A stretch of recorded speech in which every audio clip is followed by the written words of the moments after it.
just a quick little guide to how to organize your screen and how to simplify your Slack workspace a little bit.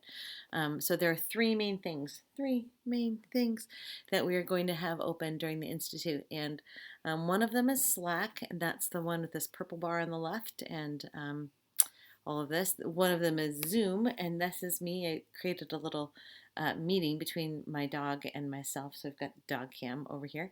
And then the main and most important one is probably going to be Google Drive. So it's just a browser. So I have mine open in Chrome, and I can navigate between things in my Google Drive, but really on the things that we are going to be working on. I've left a little space over here on the left for my Slack space. I can still click on my Slack space and access it when I need to. But then most of the time I can click over here. So I've just offset them a little bit so I can access both, because you don't really need to be in both at the same time. It's one or the other, so they can take up most of your space. I like to keep my Zoom window over on the side and kind of skinny. I skinny it up so that I can smush people in there. And then there are going to be times when you want to see more people. So you might want to just bring it over and open it up when you're ready to see more people. I tend to keep mine on gallery view. Speaker view will just highlight the one that's speaking. Apparently right now that's the dog. But gallery view is my preference. So let's take a look at Slack. You can also just navigate at the bottom. And I'm going to go ahead and open this up so we don't really need to look at my Zoom screen. So here are my tips and tricks for Slack. And I'm just learning this as we go. So I'm kind of making some stuff up as I go and as I learn more about it. So on the top, there are all these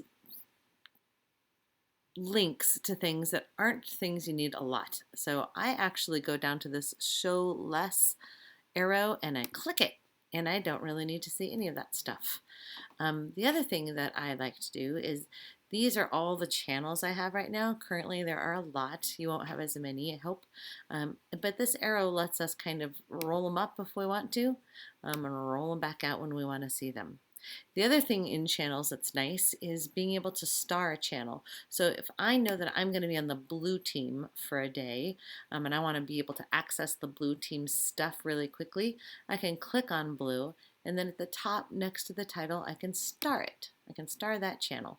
And what that means is even if I roll up all the channels and get them out of my way, blue still stays up here and really easily accessible to me.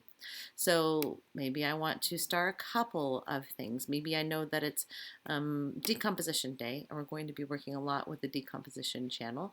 So I star that, and then I can roll up the rest of these. And I still have decomposition and the blue channels available to me. Okay. It doesn't mean that these others aren't available.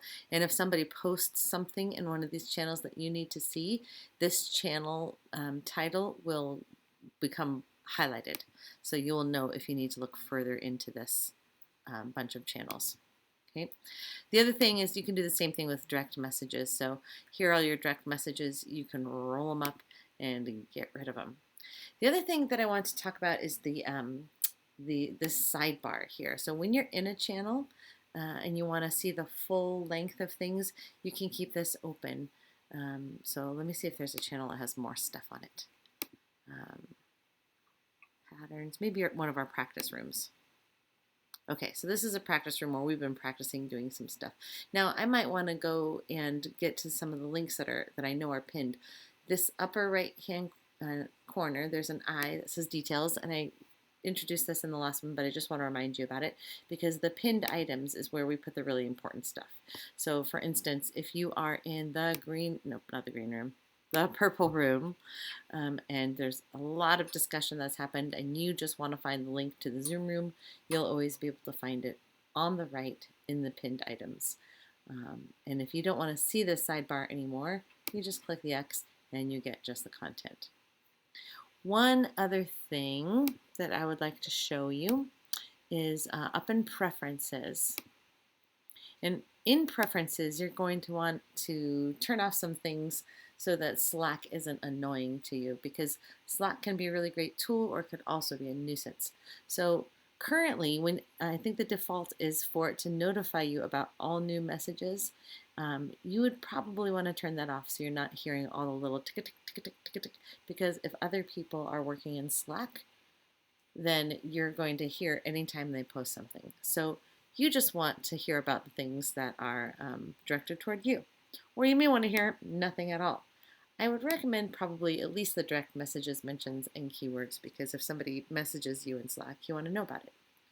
Um, One of the other things that I enjoy is on the advanced channel.